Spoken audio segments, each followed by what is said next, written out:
তো বলছিলাম রমজান মাস আল্লাহ আমাদেরকে দিলেন আমল নামা জমা করার জন্য। এই জন্য খুব মনোযোগ সহকারে শুনবো।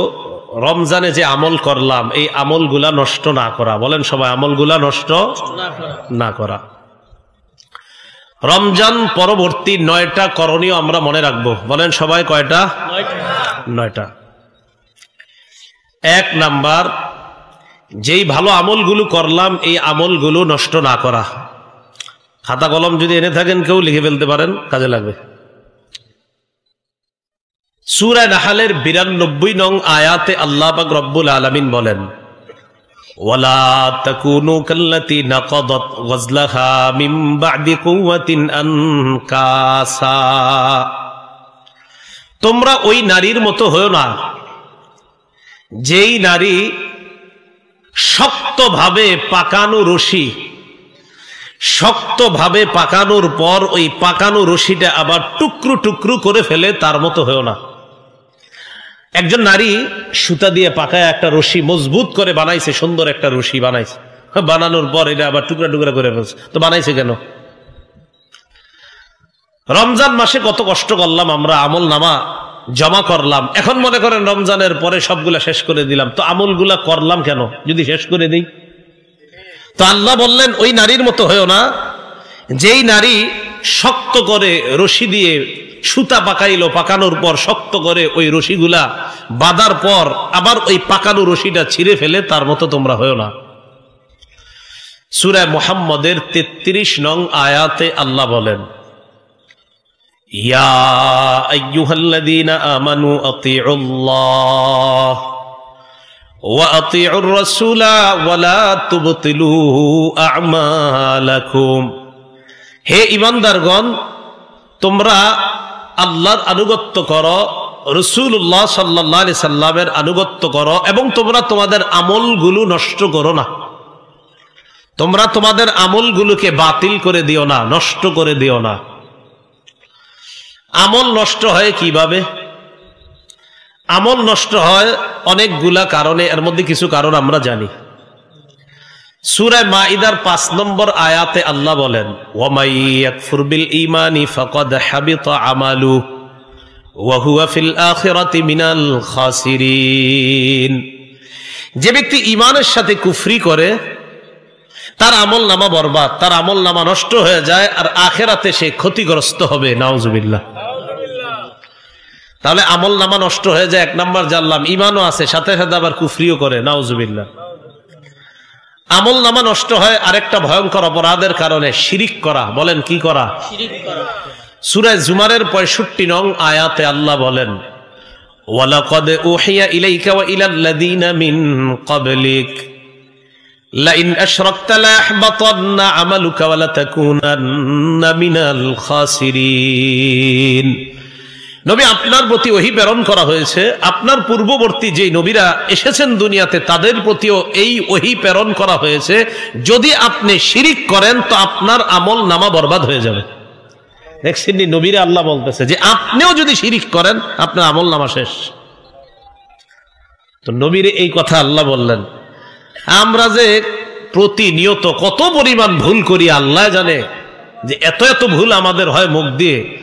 এই ভুলের কারণে অনেক সময় আমাদের আমলনামা আছে না গেছে, ঈমান আছে না গেছে এটাও আমরা জানি না।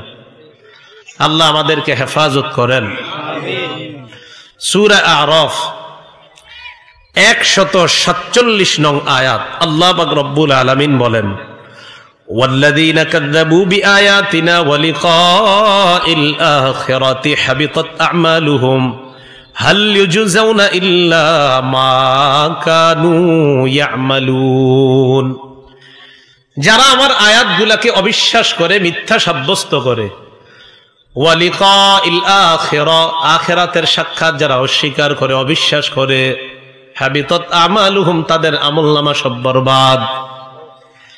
5 ওয়াক্ত সালাত আদায় করেন, আবার যদি বলেন পরকাল আমি বিশ্বাস করি না, আপনার এই 5 ওয়াক্ত নামাজের কোনো মূল্য নাই।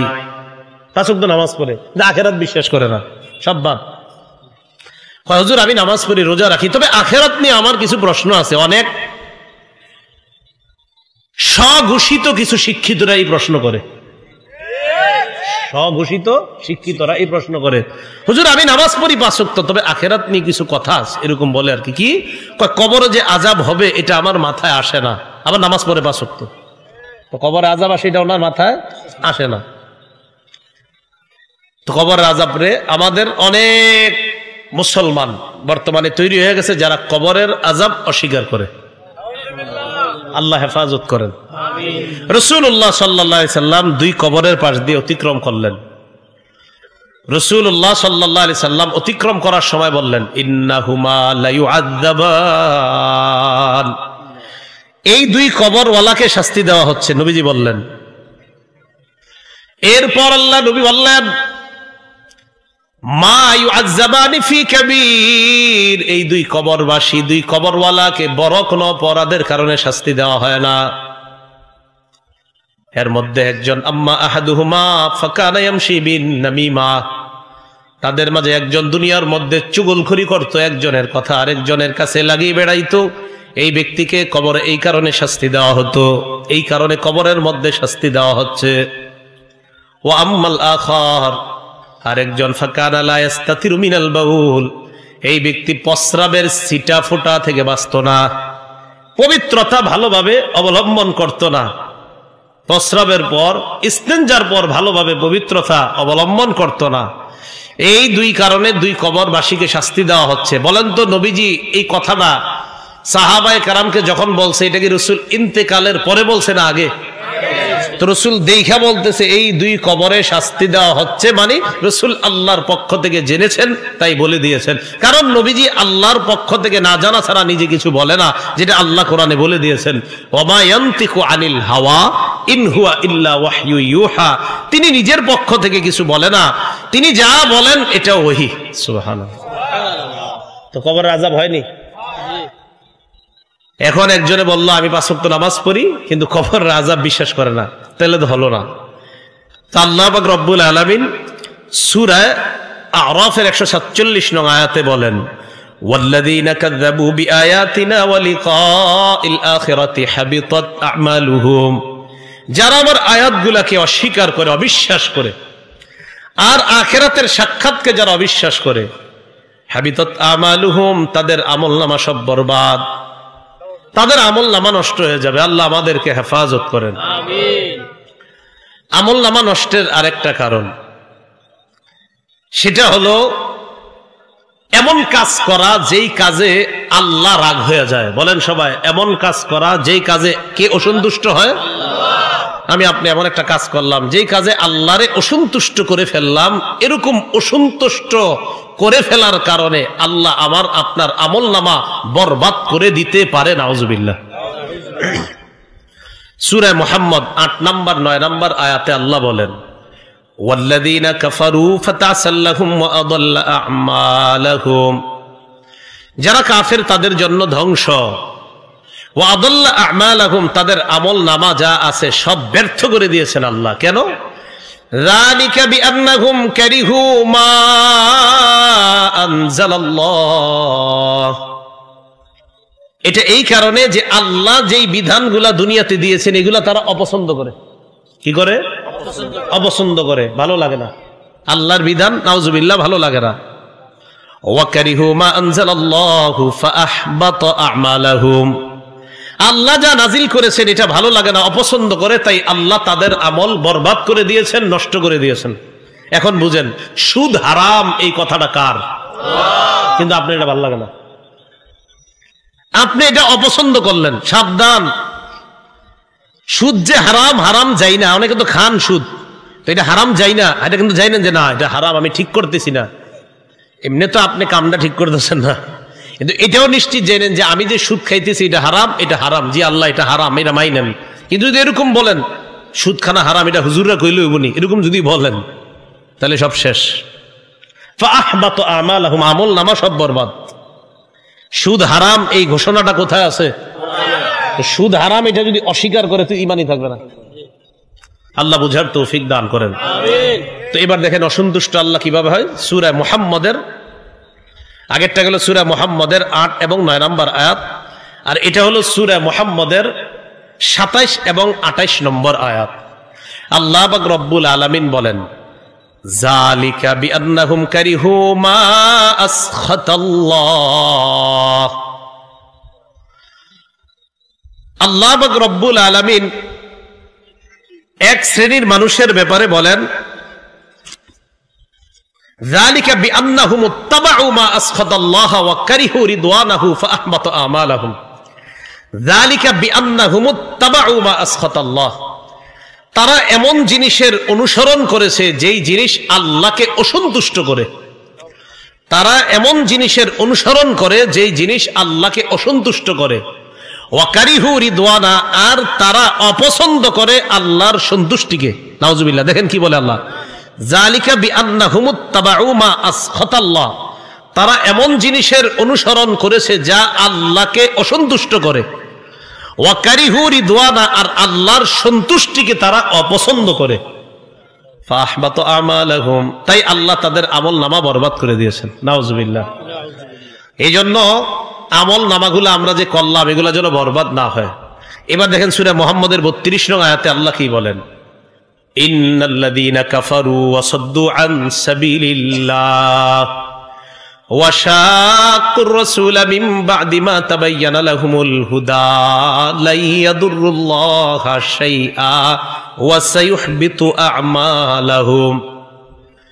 আল্লাহ বলেন, নিশ্চয়ই যারা কুফরি করেছে, ওয়াসাদ্দু আন সাবিলিল্লাহ, মানুষকে যারা আল্লাহর রাস্তা থেকে বাধা দেয়, ওয়া শাক্কুর রাসূলা মিন বা'দি মা তাবায়্যানা লাহুমুল হুদা, হেদায়েত আসার পরেও যারা রাসূলের বিরুদ্ধাচরণ করে, যারা কুফরি করে, যারা মানুষকে আল্লাহর রাস্তা থেকে বাধা দেয়, ওয়া শাক্কুর রাসূলা মিন বা'দি মা তাবায়্যানা লাহুমুল হুদা, হেদায়েত আসার পরেও যারা রাসূলের বিরোধিতা করে।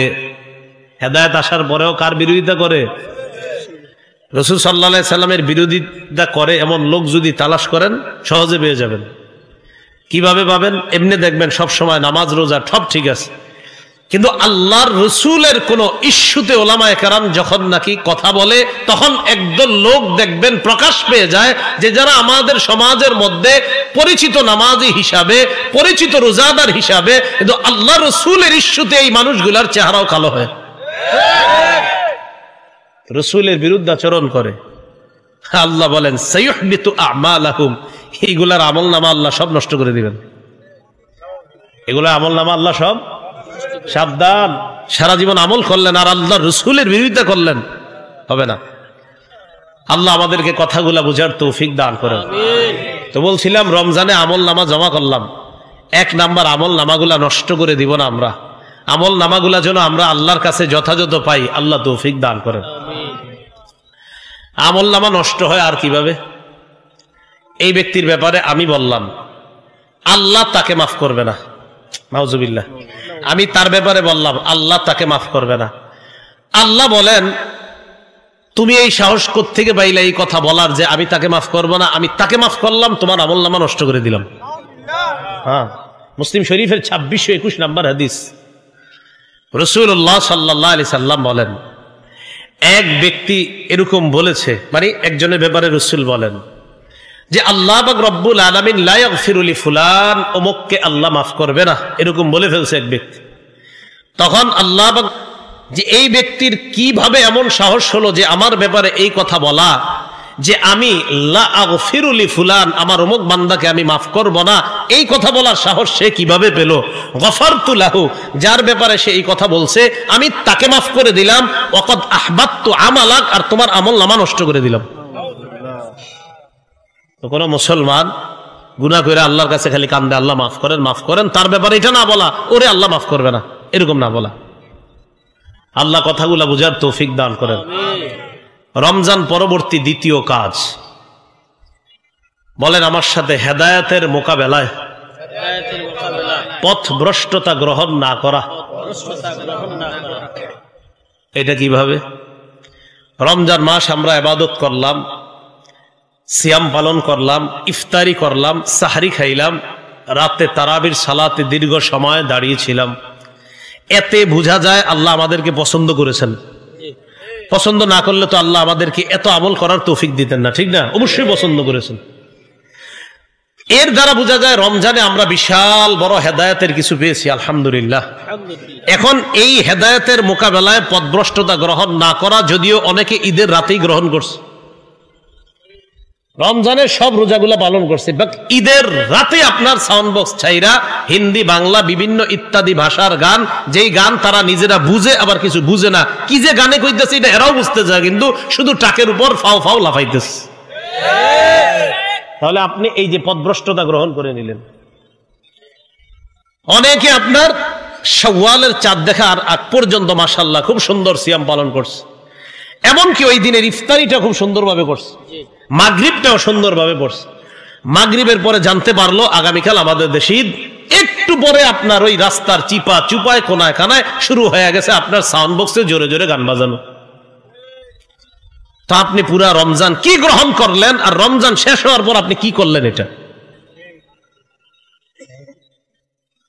সূরা আরাফের 175-176 নং আয়াতে আল্লাহ পাক রব্বুল আলামিন বলেন, ওয়াতলু আলাইহিম নাবা আল্লাযী আতাইনাহু আয়াতিনা ফানসালাখা মিনহা ফাআতবাহুশ শাইতান ফাকানা মিনাল গাওয়িন।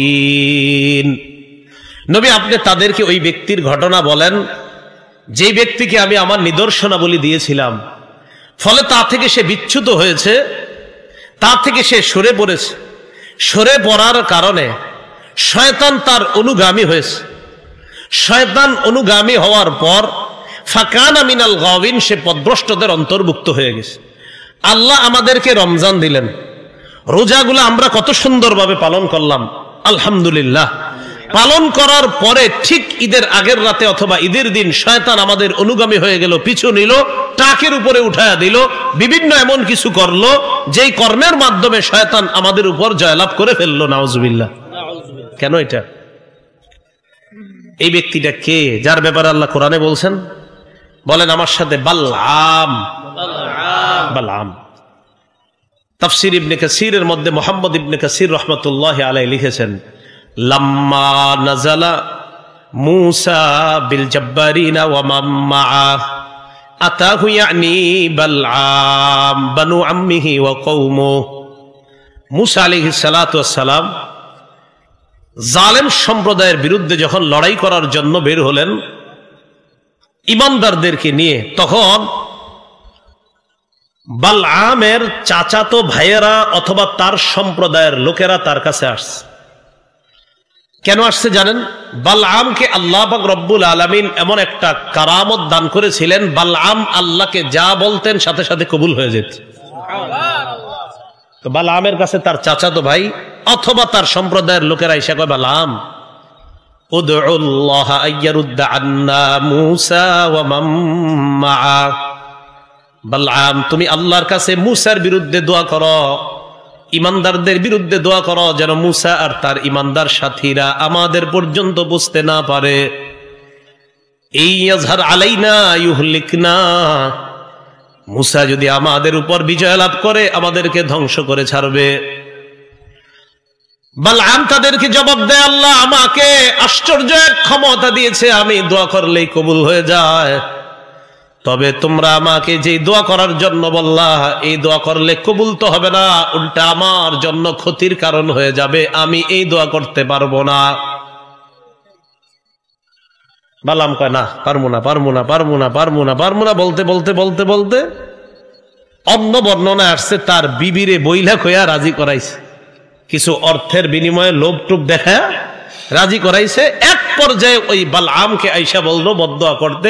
বালআম নিজেও জানে আমার বদদোয়ায় কোনো কাজ হবে না, কোনো কাজে আসবে না আমার বদদোয়া, কিন্তু দুনিয়ার অর্থের কাছে বিক্রি হয়ে মূসা নবীর বিরুদ্ধে বদদোয়া করলো, তার ক্ষমতা আল্লাহ ছিনিয়ে নিলেন। শুধু তাই না, কোন বর্ণনা আসছে তার জিহ্বাটা বের হয়ে গেছে, তার জিহ্বাটা সূরা আরাফের 176 নম্বর আয়াতে আল্লাহ বলেছেন, ফামাসালুহু কামাসালিল কালব, তার দৃষ্টান্ত কুকুরের মতো। তো দেখেন বালআম হেদায়েতের উপর ছিল কতক্ষণ না, আমি পারবো না, মূসা নবীর বিরুদ্ধে বদদোয়া সম্ভব, সম্ভব না, সম্ভব না, সম্ভব না, হেদায়েত সম্ভব না, আমি পারবো না বদদোয়া করতে, হেদায়েত আমি পারবো না বদদোয়া করতে, হেদায়েত, বদদোয়া করে ফেলছে। পথভ্রষ্টতা। হেদায়েতের মোকাবেলায় পথভ্রষ্টতা গ্রহণ না করা, এই কথাটা শুধু রমজানের সাথে সীমাবদ্ধ না, আমরা সারা জীবন আমাদের চিন্তা চেতনায় রাখবো। আপনি হালাল কামাই করতেছেন, এর মানে আপনি হেদায়েতের পথে চলতেছেন। হঠাৎ একজন এসে বুদ্ধি দিছে, বেটা আর কতদিন এইভাবে এরকম ডেলি 10 টাকা 20 টাকা লাভ করবি? একটা সুরত আছে তোর, কি যে 1 সপ্তাহের মধ্যে 10 তলা বাড়ি বানানো, কথার কথা। এখন আপনারে কিছু কুবুদ্ধি দিয়ে উল্টা পথে কিছু টাকা কামাই করার ধান্দা শিখিয়ে দিচ্ছে। হালাল পথটা ছিল হেদায়েতের পথ, হারাম পথটা পথভ্রষ্টতার পথ। কথাগুলো বুঝে আসছে? তাহলে হেদায়েতের মোকাবেলায় পথভ্রষ্টতা গ্রহণ না করা। ভাই রমজানে ইবাদত গুলো করছি, আল্লাহর থেকে হেদায়েত গ্রহণ করলাম, এই হেদায়েত যেন সারা জীবন মরণ পর্যন্ত ধরে রাখতে পারি, আল্লাহ তৌফিক দান করেন। 3 নম্বর, বলেন শয়তানকে, বলেন সবাই, শয়তানকে শত্রু হিসাবে গ্রহণ করা। রমজানে কি ও বাহিরে ছিল না শিকলে ছিল?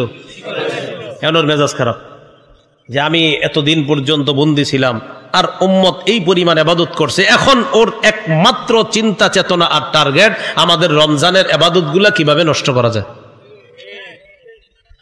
সূরা ফাতিরের 6 নম্বর আয়াতে আল্লাহ বলেন, ইন্নাশ শাইতানা লাকুম আদুউন ফাত্তাখিযুহু আদুওয়া ইন্নামা ইয়াদউ হিজবাহু লিয়াকুনু মিন আসহাবিস সাঈর। নিশ্চয়ই শয়তান তোমাদের শত্রু, তাকে শত্রু হিসাবে গ্রহণ করো। বলেন শয়তান আমাদের শত্রু, শয়তান আমাদের শত্রু। ও কিন্তু আমাদেরকে এখন দেখতেছে, জানেন? শয়তান আমাদেরকে এখন দেখতেছে, আমাদের এই কথাবার্তা সব শুনতেছে আর মেজাজ খারাপ করতেছে আর বলতেছে আপনি কি আর কোনো বিষয় পান না খুঁজা? এটা শয়তানের টেনশন খুব। শয়তান যে আমাদেরকে এই মুহূর্তে দেখতেছে, দলিল সূরা আরাফের 27 নম্বর আয়াত। কোন সূরা? সূরা আরাফের 27 নম্বর আয়াত। আল্লাহ বলেন, ইয়া বানি আদম লা ইয়াফতিনান্নাকুমুশ শাইতানু কামা আখরাজা আবাওয়াইকুম মিনাল জান্নাহ ইয়ানজিউ আনহুমা লিবাসাহুমা লিউরিয়াহুমা সাওআতিহিমা ইন্নাহু ইয়ারাকুম হুয়া ওয়া কাবিলুহু মিন হাইসু লা তারাউনাহুম। দেখেন কি বলে আল্লাহ, হে আদম সন্তান, লা ইয়াফতিনান্নাকুমুশ শাইতান, শয়তান যেন তোমাদেরকে বিভ্রান্ত করতে না পারে, শয়তান যেন তোমাদেরকে বিভ্রান্ত করতে না পারে। কামা আখরাজা আবাওয়াইকুম মিনাল জান্নাহ, যেমনি ভাবে তোমাদের আব্বা আম্মাকে শয়তান জান্নাত থেকে বের করে ছেড়েছে। ইয়ানজিউ আনহুমা লিবাসাহুমা লিউরিয়াহুমা সাওআতিহিমা, আব্বা আম্মার কাপড় টেনে ধরেছে শয়তান, নাউজুবিল্লাহ। আমাদের আব্বা আম্মার কাপড় টেনে ধরেছে কেন? দুইজনকে দুইজনের লজ্জাস্থান দেখানোর জন্য। এবার আল্লাহ বলেন, ইন্নাহু ইয়ারাকুম হুয়া ওয়া কাবিলুহু মিন হাইসু লা তারাউনাহুম, শয়তান আর তার চেলা চামুন্ডারা তোমাদেরকে এমন ভাবে দেখতে পায় তোমরা দেখতে পাও না, এমন জায়গা থেকে দেখতে পায় তোমরা তাদেরকে দেখতে পাও না। বলেন শয়তান আর চেলা চামুন্ডারা আমাদেরকে দেখতে পায়, কথাটা কার? আল্লাহ। এখনো দেখতেছে, এ আশেপাশেও, এখানে ফেরেশতাদের বেষ্টনী আছে, ওই পাশ থেকে মেজাজ খারাপ করতেছে। তাহলে শয়তান দেখেন আমাদেরকে কতটা দেখতেছে। আল্লাহ আমাদেরকে শয়তান থেকে হেফাজত করেন। পরে আল্লাহ বলেন, ইন্না জাআলনাশ শায়াতিনা আউলিয়া লিল্লাযিনা লা ইউমিনুন, যারা বেঈমান আমি শয়তানকে তাদের জন্য অভিভাবক বানিয়েছি। বলেন শয়তান কাদের অভিভাবক? বলেন অবিশ্বাসীদের। বলেন শয়তান কাদের অভিভাবক? অবিশ্বাসীদের। শয়তান কাদের শত্রু? বলেন বিশ্বাসীদের। বলেন তো শয়তান কাদের অভিভাবক? শয়তান কাদের বন্ধু? অবিশ্বাসীদের। শয়তান কাদের বন্ধু? শয়তান কাদের শত্রু? আচ্ছা, আমাদের অভিভাবক কে? আল্লাহ। সুবহানাল্লাহ। আমাদের অভিভাবক কে? আল্লাহ। সূরা বাকারা 257 নং আয়াতে আল্লাহ বলেন, আল্লাহু ওয়ালিয়ুল্লাযীনা আমানু ইউখরিজুহুম মিনাজ যুলুমাতি ইলান নূর, যারা ঈমানদার তাদের অভিভাবক, তাদের বন্ধু আল্লাহ। সুবহানাল্লাহ। তাহলে ঈমানদারদের বন্ধু আল্লাহ, বেঈমানদের বন্ধু শয়তান। আল্লাহ আমাদের সকলকে শয়তানকে যেন শত্রু হিসাবেই গ্রহণ করতে পারি, আল্লাহ তৌফিক দান করেন। আমিন। সহিহ বুখারীর বর্ণনা 2038 নম্বর হাদিসের বর্ণনা, ক্বালা রাসূলুল্লাহ সাল্লাল্লাহু আলাইহি ওয়াসাল্লাম, ইন্নাশ শাইতানা ইয়াজরি মিনাল ইনসানি মাজরাদ দাম। নবীজি বলেন শয়তান মানুষের রক্ত চলাচল করার মতো চলতে পারে। রক্ত চলাচল না করলে বাঁচবো না মরবো? আর চলাচল না করলে বাঁচবো না মরবো? নবীজি বলেন ইবলিস রক্ত চলাচল যেইভাবে করে এইভাবে সূক্ষ্মভাবে তোমাদের শরীরে চলতে পারে।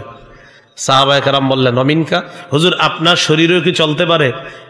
নবীজি বললেন অমিননি, আমার শরীরেও চলতে পারে, ওয়ালাকিন্নাল্লাহ আ'আনানি ফাআসলাম, তবে শয়তানের মোকাবেলায় আল্লাহ আমাকে সাহায্য করে, তাই আমি নিরাপদ থেকে যাই। শয়তানের কুমন্ত্রণা থেকে আল্লাহ আমাদেরকে হেফাজত করেন। আমাদের দুশ্মন কয়জন জানেননি? বলেন আমাদের দুশ্মন 4 প্রকার। বলেন কয় প্রকার দুশ্মন? বলেন তো দুশ্মন কয় প্রকার? দুশ্মন বানানে কয় অক্ষর? 4 অক্ষর। বলেন কয় অক্ষর? দাল, শিন, মিম, নুন। বলেন দাল, শিন, মিম, নুন। আমাদের দুশ্মন কয়টা? 4টা। দুশ্মন বানানে কয় অক্ষর? 1 নাম্বার। বলেন 1 নাম্বার। আমাদের 1 নাম্বার দুশ্মনের নাম দুনিয়া। 2 নাম্বার অক্ষর কি? শিনে শয়তান। আমাদের দ্বিতীয় দুশ্মন শয়তান। 3 নাম্বার মিম, মিমে মাখলুকাত, আমাদের তৃতীয় শত্রু মাখলুকাত। 4 নুন, নুনে নফস, আমাদের চতুর্থ দুশ্মন নফস। দুশ্মন বানানে কয় অক্ষর? দুশ্মন কয়জন? দুশ্মন 4 জন পাওয়া যায় কোথায়? বলেন দুশ্মন বানানে। বলেন কোথায়? তাহলে দুশ্মন বানানের মধ্যেই দুশ্মন 4টিকে খুঁজে পাওয়া যায়। দালে দুনিয়া, শিনে শয়তান, মিমে মাখলুকাত, নুনে নফস। দুশ্মন 4টা, বানান 4টা, আবার এই 4টার মধ্যেই পাওয়া যায় দুশ্মনকে। সুন্দর একটা সিস্টেম শিখে গেলাম, তাহলে আর ভুল হবে না আমাদের। দুশ্মন, দুশ্মন। আচ্ছা যাই হোক, এর মধ্যে দ্বিতীয় শয়তান। এই শয়তান নামক শত্রু থেকে আল্লাহ আমাদেরকে হেফাজত করে। রমজান পরবর্তী চতুর্থ কাজ, আমার আগে যিনি আলোচনা করেছেন, সম্ভবত এর আগে যিনি আলোচনা করেছেন, নামাজ সম্পর্কে খুব আলোচনা করছিলেন, সম্ভবত কদ আফলাহাল মুমিনুন থেকে। রমেশ যতক্ষণ ঘুমাইছি ততক্ষণ শুনি নেই, ঘুম থেকে ওঠার পরে কদ আফলাহাল মুমিনুন থেকে সম্ভবত তিনি আলোচনা করছিলেন, ততটুকু শুনছি আর কি। তো 4 নাম্বার কাজ, রমজান মাসে বলেন তো নামাজ বেশি পড়ছি না কম পড়ছি? এই জায়গাটা গুরুত্ব সহকারে শুনবো। রমজানে নামাজ বেশি পড়ছি। এশার নামাজ আজকে পড়ছি 9 রাকাত, রমজানে পড়ছি 29 রাকাত। এশার সালাত ফরজ পড়লাম 4 রাকাত, সুন্নত পড়লাম 2 রাকাত, তারাবি পড়লাম 20 রাকাত। এই হলো আপনার কত রাকাত? 26 রাকাত।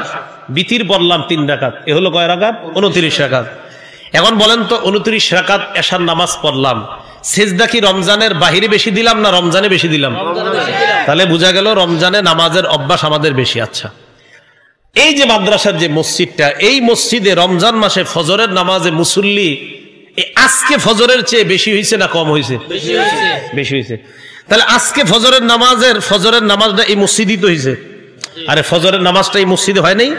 তো রমজানের ফজরে যে মুসল্লিগুলা এই মসজিদে আসছে, আজকে ওই মুসল্লিগুলা কি এলাকায় ছিল? তা আসে নাই কেন? হ্যাঁ, খুব মন দিয়ে বুঝেন কথাটা।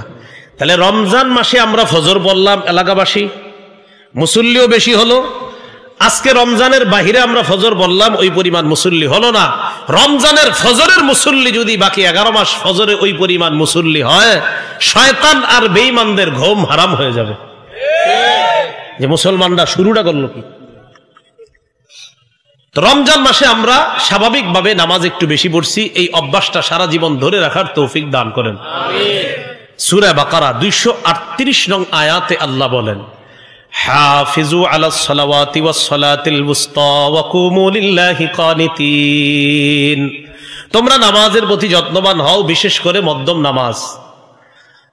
নামাজের প্রতি তোমরা যত্নবান হও।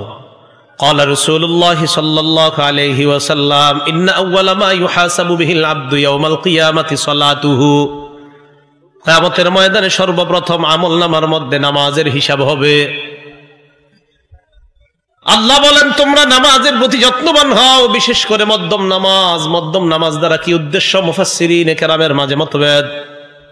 হাদিস থেকে বোঝা যায় মধ্যম নামাজ দ্বারা আসরের নামাজ উদ্দেশ্য। কোন নামাজ? সহিহ বুখারীর 6396 নং হাদিসের বর্ণনা। খন্দকের যুদ্ধের দিন রাসূলুল্লাহ সাল্লাল্লাহু আলাইহি সাল্লাম বলেন, মালা আল্লাহু কুবুরাহুম ওয়া বুয়ুতাহুম নারা শাগালুনা আন সালাতিল ওয়ুসতা হাত্তা গাবাতিশ শামস। রাসূলুল্লাহ সাল্লাল্লাহু আলাইহি সাল্লাম বলেন, আল্লাহ তাদের কবরগুলো আল্লাহ তাদের ঘরগুলোকে আগুন দ্বারা পরিপূর্ণ করুক। তারা আমাদেরকে মধ্যম নামাজ থেকে ব্যস্ত করে রেখেছে, যার কারণে আমরা মধ্যম নামাজটা টাইম মতো পড়তে পারি নাই। এমনকি সূর্য ডুবে গেছে। সূর্য ডুবে কোন নামাজের পর? আসরের নামাজ। বলেন সূর্য ডুবে কোন নামাজের পর? তার মানে মধ্যম নামাজ দ্বারা উদ্দেশ্য আসরের নামাজ। রাসূলুল্লাহ সাল্লাল্লাহু আলাইহি সাল্লাম বলেন তাদের কবরগুলো, তাদের ঘরগুলোকে আল্লাহ আগুন দ্বারা পরিপূর্ণ করুক। তারা আমাদেরকে আসরের নামাজ সঠিক সময়ে যথা সময়ে পড়া থেকে ব্যস্ত করে রাখছে। তারা আমাদেরকে বিজি করে রাখার কারণে আমরা আসরটা সঠিকভাবে সময় মতো পড়তে পারি নাই। সূর্য ডুবে গেছে। তো সূর্য ডুবে কোন নামাজের পর? আসর। কথা হলো আসরের গুরুত্ব বেশি কেন? অনেকগুলা কারণ। আসরের নামাজের সময় জোহরের পরে খানা খায় অনেকে ঘুমায় আর ওঠে না, উঠতে উঠতে অলসতা করে। আবার এক শ্রেণী বাজারে যায়, বাজার করতে করতে ভুলে যায়। আরেক শ্রেণী খেলতে যায়, খেলতে যাওয়ার কারণে আসর ভুলে যায়। এই জন্য হাদিসের কিতাবগুলোতে আপনারা তালাশ করলে দেখবেন ফজর, আসর আর এশার নামাজের গুরুত্ব অনেক বেশি দেওয়া হয়েছে। কোন নামাজ? ফজর, আসর, এশা। কেন? কারণ এই তিন নামাজে মানুষ বেশি অলসতা করে। এই তিন নামাজে মানুষ বেশি অলসতা করে। ফজরেরটা কি বলবো, আমগদের শুধু এটা বইলা লাভই নেই। ফজর ঠিক না? ফজর কিন্তু আমাদের বিভিন্ন জায়গায় পড়া হয়। তো মাশাআল্লাহ অনেক সময় আমি এবং মুসল্লি আমরা 2-3 জনই থাকি এরকম। এটা কেন? অনেক সময় বিভিন্ন কারণে দেখা যায় বিভিন্ন মসজিদে ফজর পড়া হয়। গতকালকে ঝড় হয়েছে আপনি মাগরিবের সময়, 5টা মসজিদে কোনো মুসল্লি পাইনি। কারণ গতকাল মাগরিবের সময় আমি মসজিদে মাগরিব জামাতে পড়ার জন্য আমি নিজেই ড্রাইভ করতেছিলাম। তো যাইতে যাইতে এক জায়গায় যাইতেছি, গাড়িতে একাই ছিলাম, একাই ড্রাইভ করতেছিলাম। তো যাইতেছি যে সামনে মসজিদে পড়বো, মুসল্লি নাই। পরেরটাই পড়বো, কেউ নাই। পরেরটাই পড়বো, কেউ নাই। পরেরটাই কেউ নাই। আরে ঘটনা কি? নাই কেন? তো ঝড়ের কারণে কেউ আসতে পারে নাই, হয়তো বাড়িতে পড়ে নিস। অবশেষে শেষে গিয়ে এক জায়গায় পড়ছি। যাই হোক আলহামদুলিল্লাহ, তাও পড়ছি এক মসজিদে। তো রাসূলুল্লাহ সাল্লাল্লাহু আলাইহি সাল্লাম আসরের গুরুত্ব বেশি দিয়েছেন। সহিহ বুখারীর 552 নং হাদিসের বর্ণনা। قال رسول الله صلى الله عليه وسلم الذي تفوته صلاة العصر فكأنما فطر أهله وماله। যে ব্যক্তির আসরের নামাজ ছুটে যায় কেমন যেন তার ধন সম্পদ সন্তান সন্ততি সব ধ্বংস হয়ে গেল। কোন নামাজ? তাহলে আপনার ধন সম্পদ একদিকে রাখেন, আসরের নামাজ আরেক দিকে। হুজুর একটু ব্যস্ত আছি, কেন? পরে নামাজটা পড়বো। আরে ভাই আসেন না, আরেকটু পরে আসতেছে। আরে আসেন না, আরেকটু পরে। এই আরেকটু করতে করতে সূর্য ডুবে যায়। আমাদের মা বোনরা রান্নার ব্যস্ততার কারণে ম্যাক্সিমাম আসরের নামাজটা ঝামেলা করে। আর একটু লবণ দেখে আসতেছি না, রান্না করে কার জন্য? স্বামীর জন্য, সন্তানের জন্যই তো। তো আপনি আসর না পড়লে তো আপনার স্বামী, সন্তান, সম্পদ সব ধ্বংস, রাসূল বললেন। আপনি কার জন্য কি করতেছেন বলেন? রান্না আগে না নামাজ? আল্লাহ বুঝার তৌফিক দান করেন। এর মানে এই না যে আপনি সব পুরে ফেলবেন। বিষয় তো আছে অবশ্যই, চাইলেই সব হয়, চাইলেই। মনে রাখবেন আল্লাহর কাজ করার জন্য যদি আপনি নিয়ত করেন আর চেষ্টা করেন, আল্লাহ আপনাকে সহজ করে দিবে সব। আপনার রান্নাও হবে, সবই হবে, ঠিক হবে সব। আর যদি আল্লাহর কাজ করার জন্য আপনার নিয়ত না থাকে, দেখবেন দুনিয়ার সবকিছু আপনার কাছে একটু দেরি দেরি মনে হয়। আর যদি আল্লাহর কাজ যথাসময়ে করতে চান, আল্লাহ সব সহজ করে দিবেন। সহিহ বুখারীর 553 নং হাদিসের বর্ণনা। قال رسول الله صلى الله عليه وسلم من ترك صلاة العصر فقد حبط عمله। আল্লাহ নবী বলেন যে ব্যক্তি আসরের নামাজ ছেড়ে দেয় তার আমলনামা কেমন যেন বরবাদ হয়ে গেল। তার আমলনামা বরবাদ হয়ে গেল যে আসরের নামাজ ছেড়ে দিল। রমজানে নামাজের এই অভ্যাস সারা জীবন ধরে রাখার তৌফিক দান করেন। আমিন। 5 নম্বর কাজ, সত্যি করে বলবেন, রমজান মাসে কোরআন তেলাওয়াত অনেকে 1 খতম 2 খতম 3 খতম পড়ি, যারা পুরা বছরও কোরআন পড়ি না কিন্তু রমজানে পড়ে। পরে হুজুরের কাছে গিয়ে দোয়া চায়, হুজুর আমি 2 খতম কোরআন পড়ছি, একটু দোয়া করেন। সত্যি কথা না? আমাদের অনেক মা বোনরাও রমজানে কোরআন খতম করে, দাদা দাদি নানা নানুর কবরের আযাব মাফের জন্য কোরআন খতম করে। তো বাকি 11 মাস কেন কোরআন খতম হয় না আমাদের বলেন? তো আপনাদের কাছে আমার 5ম আবদার হলো, রমজানে যে কোরআন পড়ার একটা অভ্যাস আমাদের তৈরি হয়েছিল, এই অভ্যাসটা সারা জীবন ধরে রাখা। সত্যি করে বলছি, আপনারা কোরআন প্রতিদিন একটু একটু হলেও পড়ার চেষ্টা করেন। মুষলধারে বৃষ্টির মতো রহমত আপনার ঘরে প্রবেশ করবে ইনশাআল্লাহ। আমি সহ সবাই নিয়ত করি ইনশাআল্লাহ প্রতিদিন একটু হলেও কোরআন পড়বো তো ইনশাআল্লাহ। হাত নামান। দেখেন নামাজে গেছেন, জোহরের নামাজে গেলেন, মাগরিবে গেলেন, তো কথার কথা মাগরিবের নামাজে যাওয়ার পরে দেখতেছেন আজান দেওয়ার এখনো 10 মিনিট 15 মিনিট 20 মিনিট বাকি। আর আমাদের গ্রামগঞ্জের মসজিদগুলোতে দেখবেন মাগরিবের অনেক আগেই মুসল্লিরা চলে আসে। তো আপনি মাগরিবের 10-15 মিনিট আগে মসজিদে গিয়ে বসে রয়েছেন, তো যেহেতু বসেই রয়েছেন একটু খোলেন না কোরআনটা। 10 মিনিট বসে আছেন, একটু কোরআন খোলেন। 10 মিনিটে আপনি একটা পৃষ্ঠা পড়েন না, শুদ্ধ করে 1-2টা পৃষ্ঠা পড়েন। যদি বলেন হুজুর আমি তো অন্যগুলো একটু শুদ্ধ কম হয়, তো ফালাক নাস এগুলো তো একটু শুদ্ধ আছে, তো কোরআনটা একটু খোলেন। আমি কেন কোরআন খুলতে বলতেছি, কোরআন খুলে যদি প্রতিদিন পড়েন, এই কোরআনের সাথে আপনার আজীব একটা মহাব্বত সৃষ্টি হবে। বিশ্বাস করেন, আপনারা শুরু করেন আজকে থেকে, প্রতিদিন একটু একটু কোরআন পড়েন। আজকে পড়েন, কালকে পড়েন, 1-2 মাস পড়েন। আপনি 2 মাস পরে হঠাৎ একদিন কোরআন যদি দেখা না পড়েন, এই হুজুরদেরকে এসে বলবেন হুজুর খুব খারাপ লাগতেছে, কেন গত 2 মাসের একদিনও আমার কোরআনের সাথে মোহাব্বত ছুটেছে এমন হয় নাই, আজকে হঠাৎ আমি কোরআন খুলতে পারি নাই, খুব খারাপ লাগতেছে। হ্যাঁ, বোঝা গেল কোরআনের প্রতি আপনার মোহাব্বত তৈরি হয়ে গেছে। তাহলে রমজানে আমরা কোরআন পড়ার অভ্যাসটা হয়েছে আমাদের, এটা আমরা সারা জীবন ধরে রাখবো। আল্লাহ তৌফিক দান করেন। কোরআন পরিত্যাগ করব না। সূরা ফুরকানের 30 নং আয়াতে আল্লাহ বলেন, وقال الرسول يا رب إن قوم اتخذوا هذا القرآن مهجورا। কিয়ামতের ময়দানে রাসূলুল্লাহ সাল্লাল্লাহু আলাইহি সাল্লাম বলবেন, হে আমার রব, আমার সম্প্রদায় কোরআন পরিত্যাগ করেছে। আমাদের অনেক ঘরের মধ্যে এখন কোরআনের এমন অবস্থা, না পড়তে পড়তে এক পর্যায়ে কোরআন মসজিদে এসে কয় হুজুর কোরআনটা রাখেন, ঘরে একটু পুরাতন হয়ে গেছে। আচ্ছা, তাও ভালো যে মসজিদে দিছে, যদি ভালাই দিত। আল্লাহ হেফাজত করছে। ভাই কোরআনটা ঘরে রেখা দিয়েন না, ডেইলি পড়েন, সবাই পড়েন, আপনিও পড়েন, আপনার ছেলেরও পড়তে বললেন, আপনার মেয়েকেও পড়তে বলেন। কলেজ ইউনিভার্সিটি স্কুলে ছাত্র যারা আছেন এখানে, আর ঘরে যে মেয়েরা আমার কথা শুনতেছেন, আপনাদেরকে আমি বলি, সকাল ফজরের পরে আপনারা দেখি অনেকে সাইকেল নিয়ে কোচিংয়ে চলে যান। আপনাদের হাতে পায়ে ধরে বলি, একটু কোরআনটা খোলেন। আপনার প্রতিদিনের টার্গেট, জীবনের লক্ষ্য থাকবে, ফজরের পর আমার প্রথম কাজ একটু হলেও কোরআন পড়া, এরপর আমার কোচিং সেন্টার, ডাক্তারি আর যত বিদ্যা আছে পরে, আগে কোরআন। ঠিক আছে তো ইনশাআল্লাহ? জেনারেল স্টুডেন্ট যারা আছেন প্রতিদিন কোরআন পড়েন, দেখবেন ওই লাইনেও আল্লাহ আপনারে বড় করে দিবে ইনশাআল্লাহ। আল্লাহ তৌফিক দান করেন। 6 নাম্বার, রমজান মাসে জিকির একটু বেশি করছি আমরা। সুবহানাল্লাহ বেশি বলছি, আল্লাহু আকবার বেশি বলছি। 20 রাকাত তারাবিতে আল্লাহু আকবার কতবার বলছি আমরা? তার মানে বোঝা গেল রমজানে আল্লাহর নাম অন্য মাসের চেয়ে বেশি নিছি। এই আল্লাহর নাম যে রমজানে বেশি নিছি, এই অভ্যাসটা সারা জীবন ধরে রাখবো ইনশাআল্লাহ। ঠিক আছে না? জিকির করা। সূরা বাকারা আল্লাহ বলেন, ফাযকুরুনি আযকুরকুম ওয়াশকুরুলি ওয়ালা তাকফুরুন। আল্লাহ রব্বুল আলামিন সূরা বাকারার 152 নং আয়াতে বলেন, তোমরা আমাকে স্মরণ করো, আমি তোমাদেরকে স্মরণ করব। আচ্ছা, কথাটা একটু সুন্দর করে বুঝেন তো। আমাদের রব আমাদেরকে বলতেছে, বান্দারা তোমরা যদি আমি আল্লাহকে স্মরণ করো, আমি তোমাদেরকে স্মরণ করব। তো এর চেয়ে বড় আর ঘোষণা আপনারা কি চান? হাদিসে কুদসির মধ্যে আল্লাহ বলেন, আমার বান্দা যদি যাকারানি ফি নাফসিহি, আমার কোন বান্দা যদি আমাকে মনে মনে স্মরণ করে, আমি আল্লাহ তারে মনে মনে স্মরণ করি। বালিশে মাথা লাগায় রাখছেন, স্মরণ করতেছেন যে আমার রব আমারে 2টা চোখ দিছে, কত দামি 2 চোখ, আমার রব আমারে 2টা হাত দিছে। এই যে কাউরে কিন্তু বলতেছেন না, বালিশে মাথা রাখা এমনি আপনি ভাবতেছেন, আল্লাহ আপনার স্মরণ করতেছে। এরপরে আল্লাহ বলেন, আমার কোন বান্দা যদি আমাকে কোন মজলিসে স্মরণ করে, এখানে বসে আপনারা সুবহানাল্লাহ বলছেন না অনেকবার, এই যে আপনারা যতবার সুবহানাল্লাহ বলছেন, আল্লাহ পাক রব্বুল আলামিন বলেন, যাকারতুহু ফি মালাইন খায়রিম মিনহুম, আমি তাদেরকে, আমার ওই বান্দাকে, আমার ওই বান্দীদেরকে এর চেয়ে উত্তম মজলিসে স্মরণ করি। তাহলে এই মজলিসে আমরা, এই যে আবার সুবহানাল্লাহ বলছেন, আল্লাহ সাথে সাথে আমাদের চেয়ে দামি মজলিসে আমার আপনার আলোচনা করছি। তো রমজানে আমরা আল্লাহরে স্মরণ একটু বেশি করছি, তাহলে এই একটু বেশি স্মরণ কি শুধু রমজানে না, সারা জীবন? আল্লাহ কথাগুলা বুঝার তৌফিক দান করেন।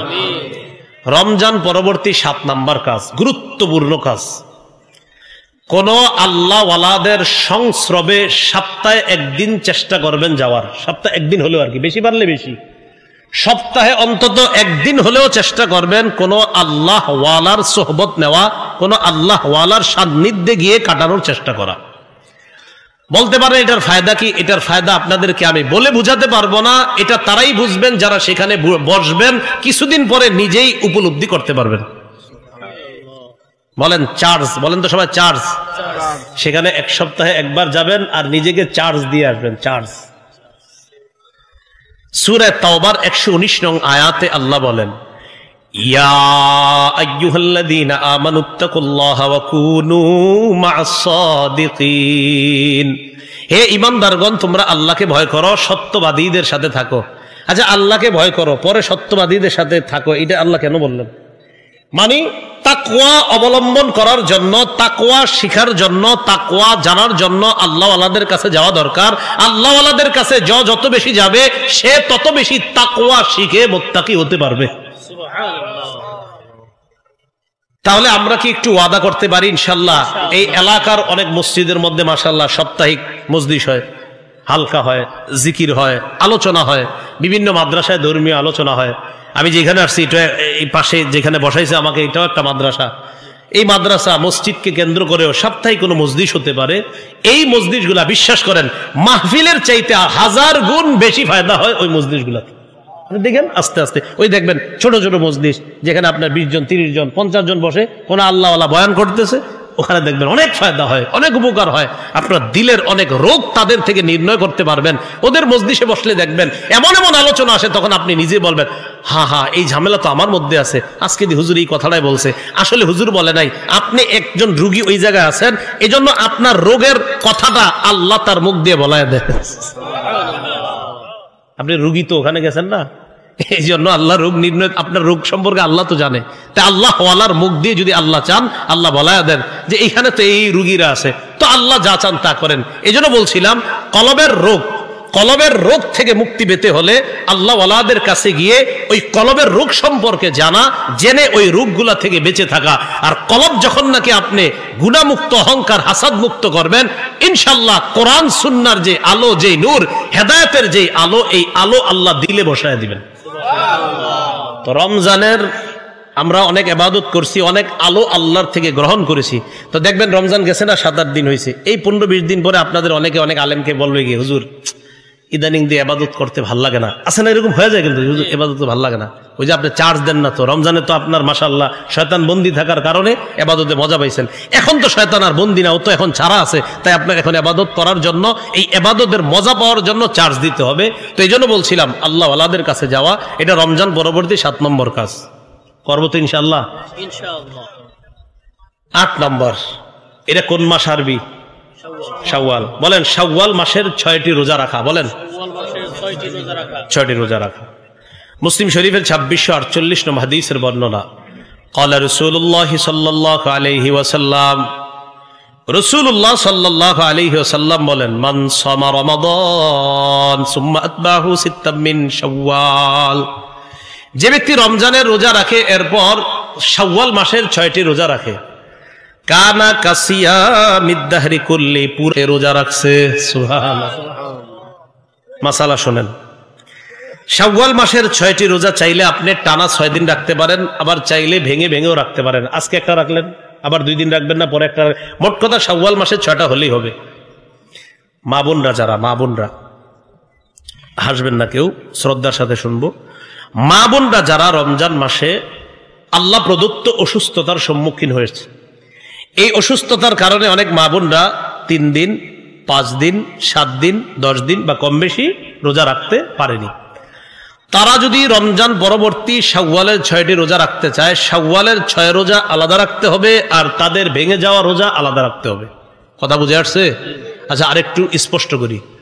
মনে করেন আমাদের কোনো বোন রমজানে 5টি রোজা রাখতে পারে নাই অসুস্থতার কারণে। রমজানের পরে তিনি এই 5 রোজা তার কাজা আলাদা করতে হবে, আর শাওয়ালের 6 রোজা আলাদা রাখতে হবে। এমন না যে আমি শাওয়ালের রোজার দিন যদি ওই রোজার নিয়ত করি, হবে না। বুঝে আসছে? তাহলে শাওয়ালের রোজা আলাদা, আর ভাঙতি যে রোজা ওটা আলাদা রাখতে হবে। এ হলো 8 নম্বর কাজ আমাদের রমজান পরবর্তী। রমজান পরবর্তী 9 নম্বর কাজ, গুনাহ ছেড়ে দেওয়ার দৃঢ় প্রতিজ্ঞা করা। বলেন, আবার বলেন। তাহলে আমরা ইনশাআল্লাহ এই এখন থেকে দৃঢ় প্রতিজ্ঞা করলাম, আমরা গুনাহ করব না। বলেন ইনশাআল্লাহ। 4 শর্তে গুনাহ থেকে তওবা করেন। বলেন কয় শর্ত? 4 শর্ত। এক নাম্বার, এই শর্তগুলো আমার সাথে বলবেন, বলেন গুনাহ থেকে ফিরে আসা। 2 নম্বর, গুনাহের উপর অনুতপ্ত হওয়া। 4 নম্বর, ভবিষ্যতে গুনাহ না। 3 নম্বর, আচ্ছা 1 নম্বর গুনাহ থেকে ফিরে আসা, 2 নম্বর গুনাহের উপর অনুতপ্ত হওয়া, 3 নম্বর ভবিষ্যতে গুনাহ না করার অঙ্গীকার করা, 4 নম্বর বান্দার হক আদায় করে দেওয়া। মনে থাকবে না ইনশাআল্লাহ? তাহলে 4 শর্তে গুনাহ থেকে আমরা তওবা করব। 1 নাম্বার গুনাহ থেকে ফিরে আসা, 2 নাম্বার আমি গুনাহটা করছি অনুতপ্ত, এটা আমি ঠিক করি নাই, এটা অনুতপ্ত। অনুতপ্ত কিন্তু আজীব এক জিনিস। ইবনে মাজার 4252 নম্বর হাদিসে আল্লাহ রাসূল বলেন, আন-নাদামু আত-তাওবা, অনুতপ্ত হওয়াটাই তওবা। সুবহানাল্লাহ, একজন ব্যক্তি অনুতপ্ত হয়েছে, এটাই তওবা। 3 নম্বর ভবিষ্যতে এই গুনাহ করব না, এই অঙ্গীকার করা। 4 নম্বর বান্দার হক থেকে থাকলে হক আদায় করে দেওয়া। আল্লাহ পাক রব্বুল আলামিন আমাদের সকলকে খিদমাতুল মুসলিমিন ওলামা পরিষদের এই উদ্যোগে যে আমরা উপস্থিত হতে পারলাম, তারা সহ এই আপনাদের সবার সাথে যেন আবার গুনাহমুক্ত ভাবে আমরা দুনিয়া থেকে বিদায় নিয়ে জান্নাতে এই আমরা সবাই যেন একত্রিত হতে পারি, আল্লাহ তৌফিক দান করেন।